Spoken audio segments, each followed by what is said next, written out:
I'd been to drama school, I'd been acting a couple of years, and this had to be the toughest project that I'd come across because it called on skills I had, like mime and voice and all that kind of thing.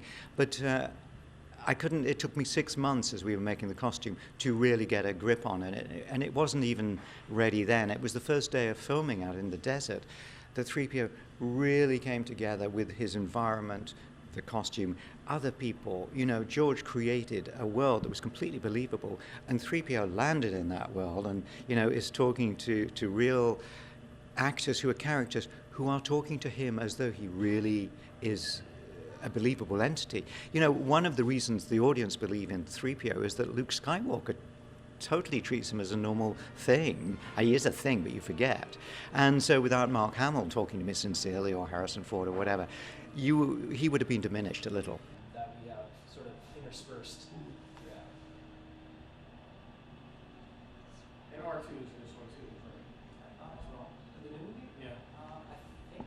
Oh, I don't know. I haven't. Filming in this costume is never going to be easy, quite frankly. It's part of the job. I'm not complaining. Actually, I complained a lot, but you know what I mean. Tunisia was not the most comfortable place because the sand is very fine and it gets everywhere. And I mean everywhere.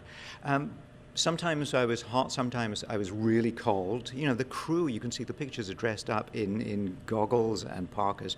Back in England in 1976, it was the hottest summer in history.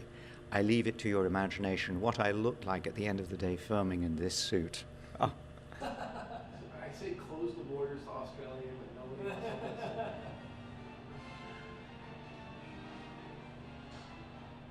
It came over pineapple.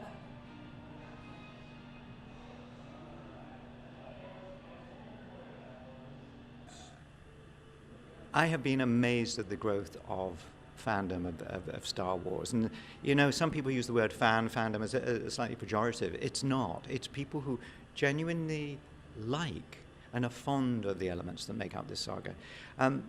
I wasn't a fan. How could I be? I was part of the process, you know. And it's taken a few years, and in recent years I find myself becoming a fan, because suddenly I'm absorbing the loving energy from the fans I meet, the experiences I have, and I get that they get something huge which wasn't available to me, and I'm very glad I almost have it by proxy.